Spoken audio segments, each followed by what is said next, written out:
The loud voice of a quiet person. Introduction. You were never too quiet. You were never allowed to be heard. The lie they told you. They told you that you were too quiet, too shy, too reserved, too much in your head. They said it like it was a flaw, a weakness, something you needed to fix. But here's the truth: they didn't tell you you were never too quiet. You were just surrounded by people who were too loud. People who talked over you, who didn't make space for your voice, who valued volume over value, and over time you started to believe them. You started to think, maybe I'm not meant to speak, maybe my voice doesn't matter, maybe I should just stay quiet. And that's exactly what they wanted. Because quiet people are easier to control, easier to ignore, easier to overlook. But you were never meant to stay quiet. You were meant to find your voice, and use it so powerfully that the world has no choice but to listen. This is not a book about becoming someone else. This is not a book about becoming loud, extroverted, charismatic in the traditional sense. This is a book about reclaiming the voice you've always had. The one that's been silenced, suppressed, pushed down, the one you've been too scared to use, too unsure to trust. That voice, it's still there, and it's more powerful than you realize. Because here's what no one tells you: the quietest people often have the loudest impact. Not because they shout, not because they dominate, but because when they finally speak, people listen. Your silence was never about you. You think you're quiet because that's just who you are? Think again. Your silence was shaped by the teacher who called on the loud kids and ignored your raised hand, the parent who told you to be seen and not heard, the friends who talked over you until you stopped trying, the boss who dismissed your ideas because you didn't present them aggressively enough, the culture that rewarded extroversion and punished introspection. You were trained to be quiet, not because you had nothing to say, but because no one made room for you to say it. And now you've internalized it. You've made their narrative your identity. But it was never true. The cost of staying silent. What has your silence cost you? The promotion that went to the person who spoke up in meetings. The relationship that ended because you never voiced your needs. The respect you never earned because people didn't know what you were thinking. The opportunities that passed you by because you waited for someone to ask, and they never did. Your silence isn't protecting you, it's erasing you. And every day you stay silent, you lose a piece of yourself. But here's the good news: it's not too late. Your voice is still there, waiting for you to give it permission, to trust it, to use it. And when you do, everything changes. What this book will do for you. This book will not teach you to be someone you're not. It will teach you to be fully, unapologetically yourself. You will learn how to speak with confidence, even when your voice shakes, how to command respect without raising your volume, how to turn your quiet nature into your greatest strength, how to lead without performing, how to make people listen, not because you're loud, but because you're clear, how to stop waiting for permission and start claiming your space. You will learn that being quiet is not a weakness, it's a superpower, but only if you're willing to use your voice. This is your moment. You've been silent long enough. You've waited long enough. You've let others speak for you, over you, instead of you, long enough. This is your moment. The moment you stop apologizing for your quiet nature. The moment you stop shrinking to make others comfortable. The moment you realize your voice matters, and the world needs to hear it. So take a breath, feel the fear, the doubt, the uncertainty, and then speak anyway, because you were never meant to stay silent. You were meant to roar. Chapter 1. The world listens to those who dare to speak. Part 1. Silence isn't safety, it's self-erasure. You think silence keeps you safe. It doesn't. It erases you.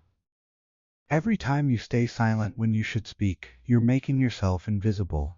You're telling the world, I don't matter, my thoughts don't matter. You can ignore me, and the world will, not because it's cruel, but because it responds to what you give it. If you give it silence, it will give you silence back.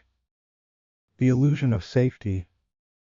You stay quiet because it feels safer, safer than being judged, safer than being wrong, safer than being rejected. But safety is an illusion, because while you're protecting yourself from external judgment, you're destroying yourself internally. You're building resentment, self-doubt, regret. You're living a life where your voice doesn't exist.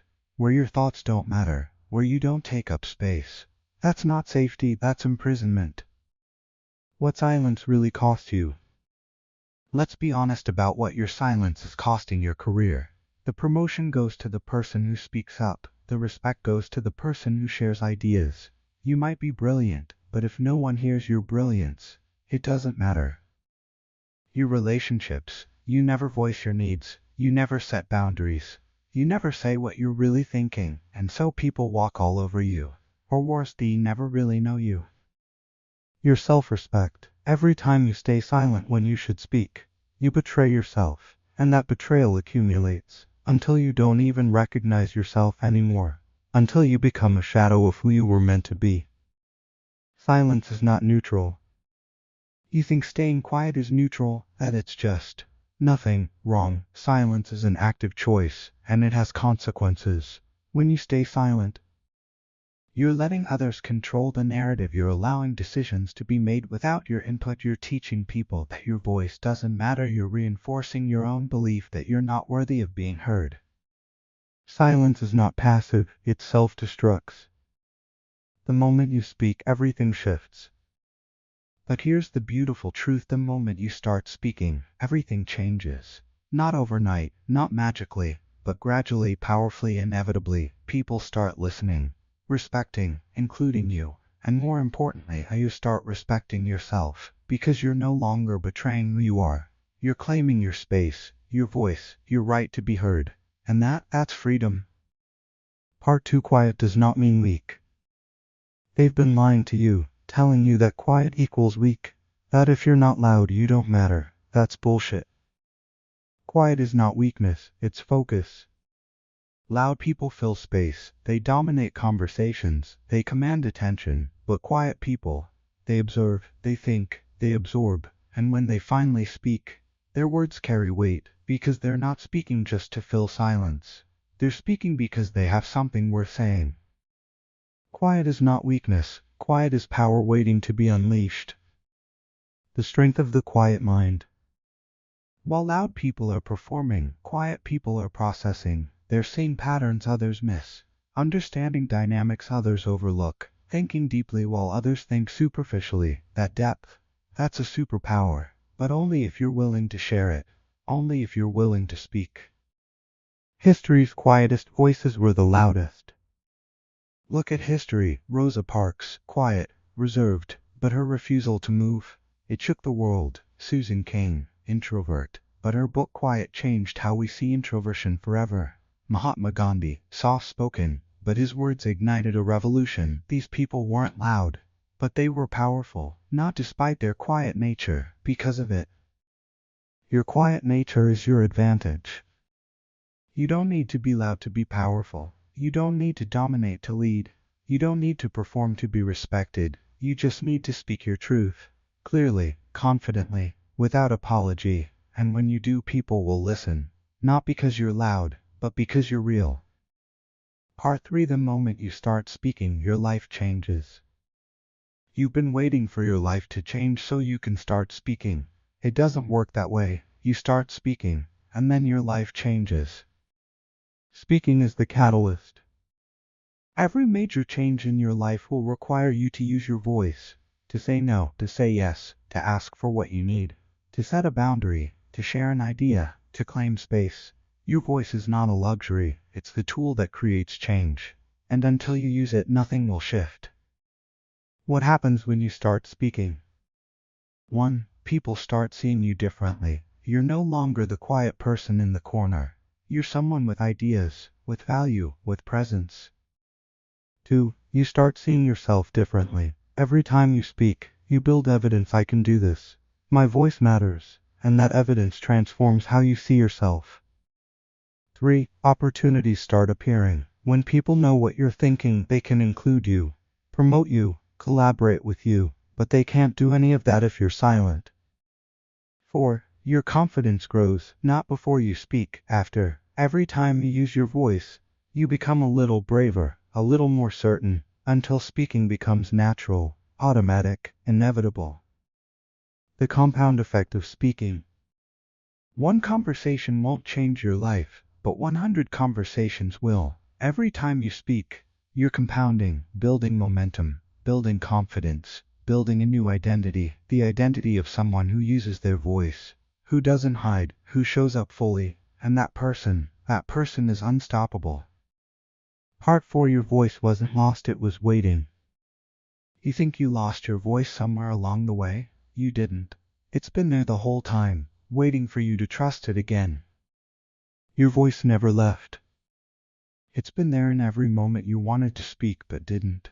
In every idea you had but never shared. In every boundary you needed to set but swallowed instead. Your voice has been there, patiently waiting, waiting for you to stop doubting it, to stop silencing it, to stop letting fear control it, and it's still waiting, right now. What your voice wants to say. Your voice has things to say, things you've been holding back for years. Truths you've been too scared to speak, ideas you've been too insecure to share, boundaries you've been too guilty to set. Your voice is full, overflowing, and it's time to let it out. Permission to speak. You're waiting for someone to give you permission to speak. No one's coming. You have to give yourself permission, permission to take up space, to have opinions, to be heard. That permission, it's yours to give. And the moment you give it to yourself, everything unlocks. Your voice is ready, are you? Your voice has been ready for years. The question is, are you ready to use it? Are you ready to stop hiding, to stop shrinking, to stop apologizing for existing? Are you ready to speak, even when your voice shakes, even when you're scared, even when no one asked? Because your voice is waiting, and it's more powerful than you've ever imagined. Chapter 2. Confidence isn't volume, it's ownership. Part 1. The myth of being naturally charismatic. You think some people are just born charismatic. They're not. Charisma is not genetic. It's learned, and you can learn it too. The charisma lie. We see confident people and assume they've always been that way. But confidence is not a personality trait. It's a skill, and like any skill, it's built through practice. Every naturally charismatic person you admire, they practiced. They failed. They pushed through discomfort. They weren't born that way. They became that way, and so can you. What charisma really is. Charisma is not about being loud, funny, extroverted. Charisma is about presence. It's about being fully there, engaged, confident in your own skin. It's about making people feel seen, heard, valued. And you don't need to be loud to do that. You just need to be present and intentional. That's charisma. You don't need to change who you are. You think you need to become someone else to be charismatic? No, you just need to become more of who you already are. More confident in your quiet nature, more intentional with your words, more present in your interactions. Charisma is not performance. It's authenticity plus confidence. And you already have the authenticity. You just need the confidence. Part 2. Why leaders speak before they feel ready. You're waiting to feel ready before you speak. Leaders don't wait. They speak anyway. Readiness is a myth. You'll never feel 100 ready. There will always be doubt, fear, uncertainty. But leaders don't let that stop them. They speak before they're ready. They act before they're certain. They lead before they feel qualified. Because they know readiness comes from action, not before it. The cost of waiting. While you're waiting to feel ready, someone else is speaking, acting, leading, and they're getting the promotion, the respect, the influence, not because they're more qualified, but because they didn't wait. So ask yourself, what is waiting for readiness costing you? How to speak before you're ready. Step 1. Lower the bar. You don't need to deliver a perfect speech. Just say one sentence. Step 2. Accept the discomfort. It will feel uncomfortable. That's normal. Discomfort is not a sign you're not ready. It's a sign you're growing. Step 3. Focus on the message, not the feeling. Don't ask, do I feel ready? Ask, does this need to be said? If yes, say it. Part 3. Inner permission, becoming your own authority. You're waiting for someone to give you permission to speak. No one is coming. You have to give yourself permission. External validation is a trap. You think you need the right title, the right credentials, the right experience, the right moment before you're allowed to speak. But here's the truth, you don't need permission. You need courage. How to give yourself permission. Step 1. Recognize that your perspective has value. You don't need to be the expert. You just need to have a perspective, and your perspective is valid. Step 2. Stop waiting for an invitation. If you wait to be asked, you'll be waiting forever. Speak without being invited.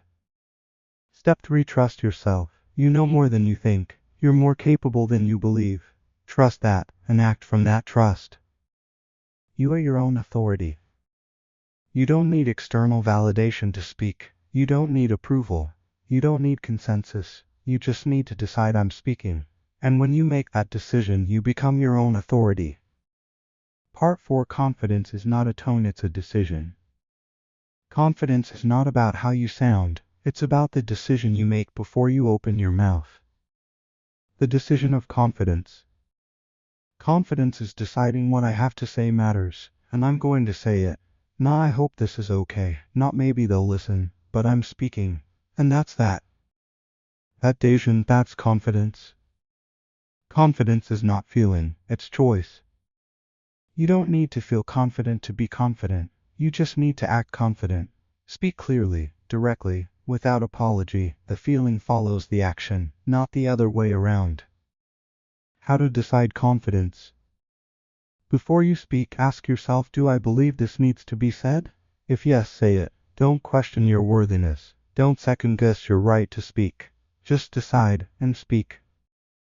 That decision, that's all the confidence you need. Chapter 3. Your voice can break limits even if it trembles. Part 1. Speak when you're scared, especially then. You're waiting for the fear to pass before you speak. It won't. So speak anyway, especially when you're scared. Fear is not a stop sign. Fear is not telling you to stop. It's telling you that what you're about to do matters. If it didn't matter, you wouldn't be scared. So use the fear as confirmation this is important, and speak. The bravest moments are the scariest ones. You think brave people aren't scared, they're terrified, but they speak anyway. That's what makes them brave, not the absence of fear, the refusal to let fear decide. How to speak when you're terrified. Step 1. Acknowledge the fear. Don't suppress it. Feel it. I'm scared. And that's okay. Step 2. Breathe. 1 deep breath, in for 4, out for 6. This calms your nervous system and gives you access to your voice. Step 3. Speak 1 sentence. You don't need to deliver a monologue. Just 1 sentence. After that, the next sentence will be easier. Part 2. Fear is energy, not an obstacle. Fear is not the problem, it's energy, and energy can be used. Reframe fear as fuel. Fear creates adrenaline. Adrenaline creates energy. That energy can paralyze you, or it can propel you. The choice is yours. When you feel fear, channel it into action. Let it fuel your voice. Let it make you sharper, clearer, more present. Fear is not your enemy. It's your ally. How to use fear. Step 1. Feel it. Don't resist fear. Let it move through you.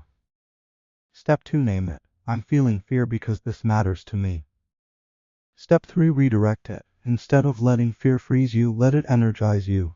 Speak with that energy. Act with that energy. Turn fear into power. Part 3. Small words can move big rooms. You think you need a big speech to make an impact? You don't. Sometimes the smallest words move the biggest rooms. The power of simplicity. No, yes, I disagree. Here's what I think. These are small words, but they carry enormous weight because they're clear, direct, unapologetic, and clarity is power. You don't need a grand gesture. You're waiting for the perfect moment, the perfect speech, the perfect words. You don't need perfect, you need honest. 1 honest sentence can change everything. I have a different perspective. This doesn't feel right to me. I need to say something. Small words, big impact. How small words create big change. In a meeting, you don't need to dominate the conversation. Just contribute 1 clear thought. I see it differently. Here's why. That's it. That's leadership. In a relationship, you don't need a dramatic confrontation. Just 1 honest boundary. I need you to stop doing that. Small words, life-changing impact.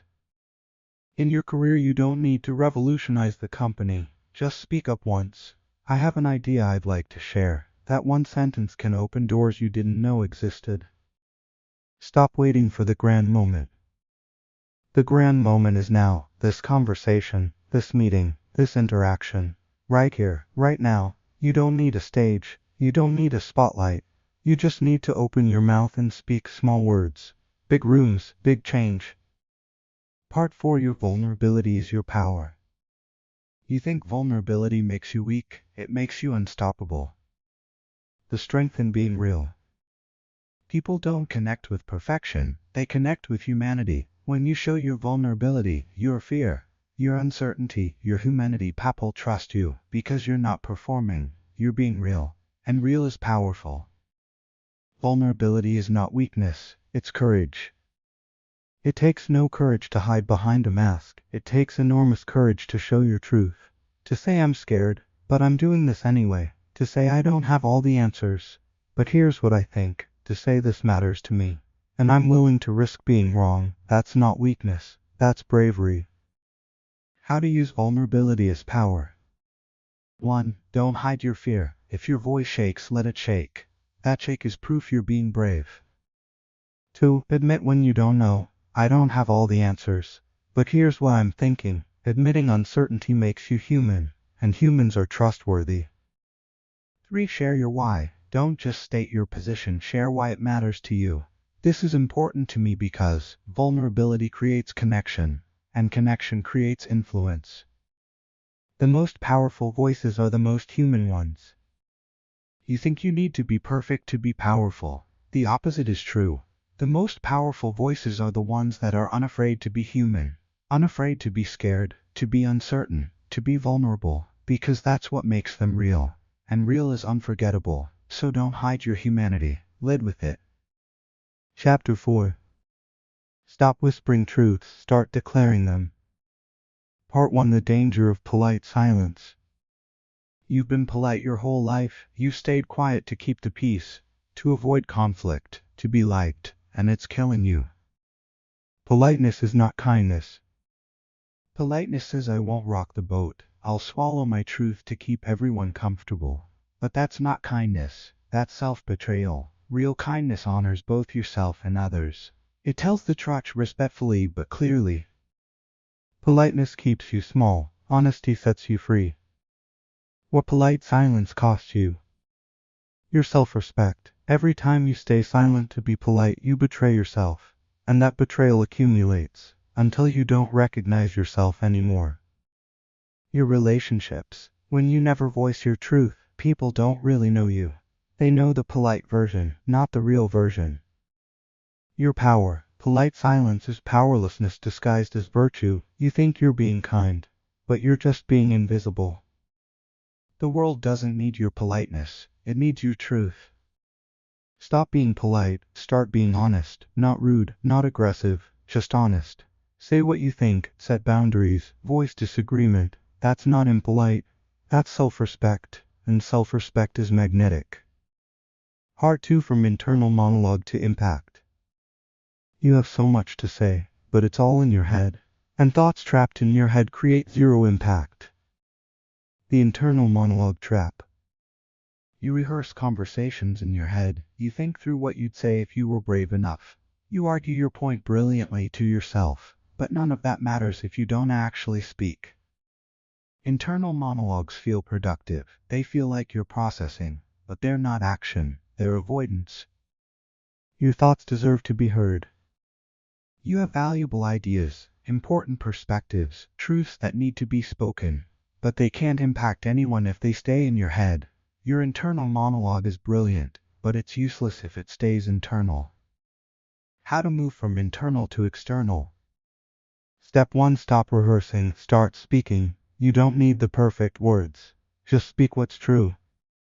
Step 2. Write it down first if you need to. If speaking feels too scary, write it down, then share the writing, or use the writing as a script, then speak. Step 3. Lower the stakes. You don't need to share your deepest truth in the biggest meeting. Start small, one conversation, one honest sentence. Step 4. Repeat. Every time you externalize your internal monologue, it gets easier, until speaking becomes as natural as thinking. Part 3. How leaders turn doubt into direction. You think leaders don't doubt themselves, They doubt constantly, but they don't let doubt stop them. They turn it into direction. Doubt is information, not a verdict. Doubt tells you this is uncertain, this is risky, this matters. That's useful information, but it's not a reason to stop. Leaders feel doubt, then they decide anyway. They don't wait for certainty. They act with intention despite uncertainty. How to transform doubt into direction. Step 1. Acknowledge the doubt. I'm unsure. I don't have all the answers. That's honest, and honesty is powerful. Step 2. Ask, what do I know? You don't know everything, but you know something. Focus on what you do know, and speak from that place. Step 3. Make a decision based on values, not certainty. You'll never be certain, but you can be clear on your values. What matters most? Decide from that place. Step 4. Speak with conviction, not perfection. You don't need to be right. You need to be clear. Here's what I think we should do. Not I think maybe we could possibly consider. Conviction, not certainty. Leaders don't wait for certainty, they create it. Certainty is not a prerequisite for action. Certainty is the result of action. You act, you learn, you adjust, and through that process certainty builds. So stop waiting for certainty, start creating it. Part 4. You don't need approval to speak, only intention. You're waiting for approval, for someone to say yes. You're allowed to speak now. That approval is never coming, so stop waiting and speak. Approval seeking is a trap. When you seek approval, you give your power away. You're saying my voice only matters if you validate it, but your voice matters regardless of validation. Approval seeking keeps you small. Intention sets you free. Speak from intention, not permission. Don't ask, am I allowed to say this? Ask, does this need to be said? If yes, say it, not because you have permission, but because you have intention. How to stop seeking approval. Step 1. Recognize the pattern. Notice when you're seeking approval. Am I asking for permission I don't need? Step 2. Shift the question from will they approve to is this aligned with my values? If yes, speak. Step 3. Expect disagreement. Not everyone will agree with you, and that's okay. Your job is not to get approval, it's to speak your truth. You don't need permission, you need courage. Permission is external, courage is internal, and courage is all you need.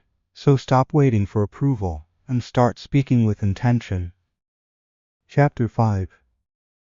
Quiet people make the strongest leaders. Part 1. Leading without being the loudest. You think leaders are loud. The best ones aren't. They're calm, steady, intentional, and that's what makes them powerful. Volume is not power. Loud people fill space, but they don't always command respect, because volume without substance is just noise. Real power is quiet, steady, unshakable.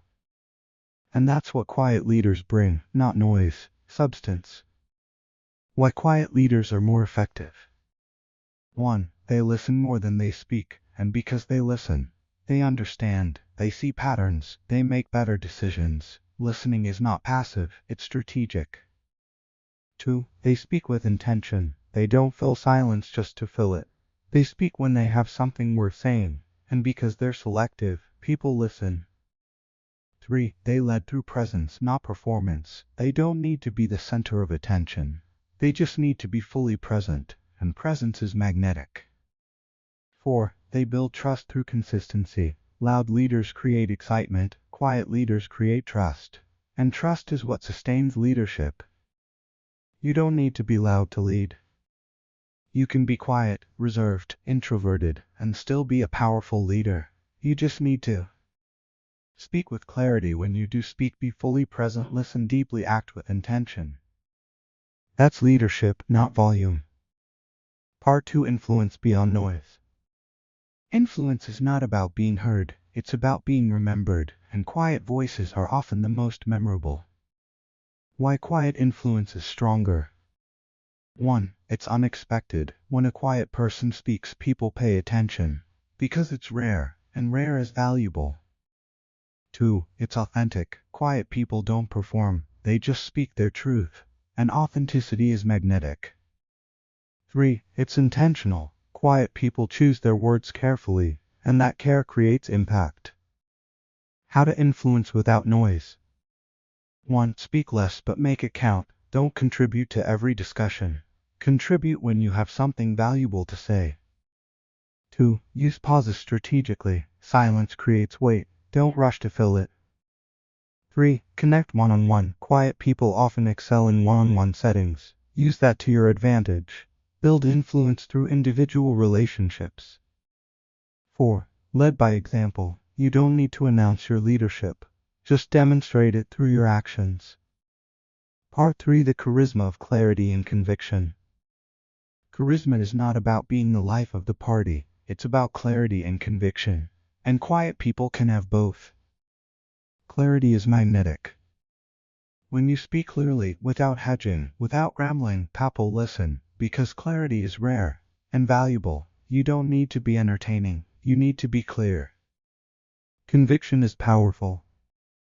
Conviction is not volume, it's certainty. When you speak with conviction, people feel it. They might disagree, but they respect you, because conviction is confidence made audible. How to speak with clarity and conviction. 1. Know your point before you speak. Don't think out loud. Think first, then speak. 2. Use simple, direct language. Complex language obscures. Simple language clarifies.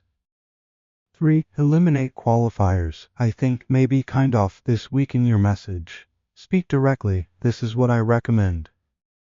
4. Let your voice drop at the end of statements. Upspeak makes you sound uncertain. Downward inflection signals confidence. Part 4. You don't need to dominate, just resonate. Leadership is not about dominating, it's about resonating. What does it mean to resonate? To resonate is to connect, to be remembered, to matter. You don't need to be the loudest voice in the room. You need to be the voice that people remember after the meeting ends. How to resonate instead of dominate. 1. Speak to values, not just tasks. Don't just say what needs to be done. Say why it matters. 2. Be human. Share your perspective, your doubts, your humanity. People resonate with people, not robots. 3. Listen as much as you speak. Resonance is a two-way street. You can't resonate if you're not listening.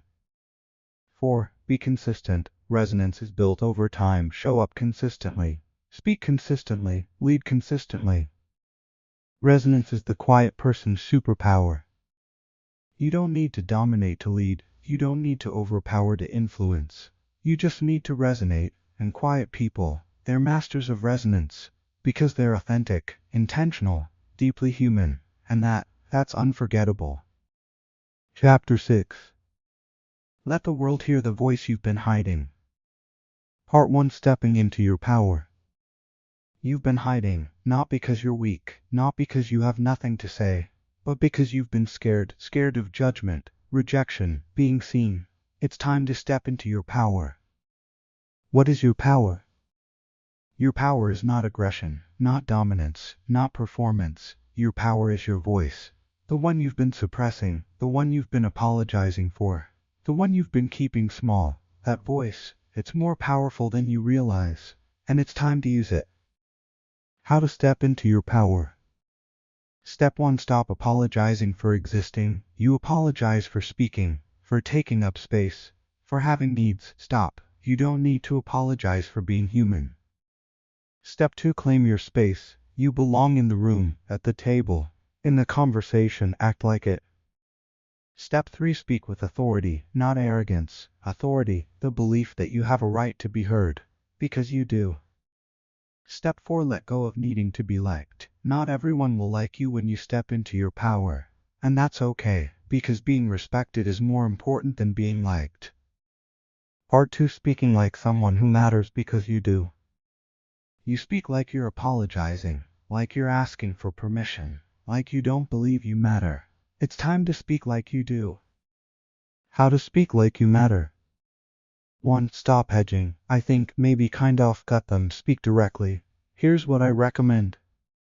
2. Stop over-explaining. You don't need to justify your every thought. State your position, then stop talking. 3. Use declarative language. Not "I was wondering if maybe we could," but "let's do this." Declarative language signals confidence. 4. Make eye contact. Don't stare at the floor, look at people. Eye contact says I matter, and so does what I'm saying. You already matter, now speak like it. You don't need to earn the right to matter, you already do. So stop speaking like you're asking for permission to exist. Speak like someone who knows they matter, because you do. Part 3. Your words carry change if you let them. Your words have power, but only if you use them. Every word is a choice. Every time you speak, you're making a choice to be seen, to take a stand, to create change. And every time you stay silent, you're also making a choice to stay invisible, to let others decide, to maintain the status quo. Which choice will you make? How your words create change. In your career, one idea shared can shift a project, a company, an industry, but only if you share it. In your relationships, one boundary set can transform a dynamic, but only if you set it. In your life, one truth spoken can liberate you, but only if you speak it. Your words carry change, if you let them. Part 4. Your voice can be louder than your fear. Your fear is loud, it screams don't speak, you'll be judged, you'll fail, you'll be rejected, but your voice can be louder. How to make your voice louder than your fear? Step 1. Acknowledge the fear, don't suppress it, feel it, I'm scared, and that's okay. Step 2. Speak anyway, don't wait for the fear to disappear, speak through it, over it, despite it. Step 3. Focus on your message, not your fear. Your fear is about you. Your message is about what needs to be said. Focus on the message. The fear will fade into the background. Step 4. Remember, every time you speak despite fear, you get stronger. Fear doesn't disappear, but you become more powerful than it. Your voice is stronger than you think. You've been letting fear control you, letting it silence you, shrink you, erase you, but your voice, it's stronger than your fear. You just have to use it. So speak, even if your voice shakes, even if you're terrified, because your voice is powerful, and the world is waiting to hear it. Conclusion. You were never meant to stay silent. Speak and let the world adjust. The truth you've always known. Deep down, you've always known, you were never meant to stay silent.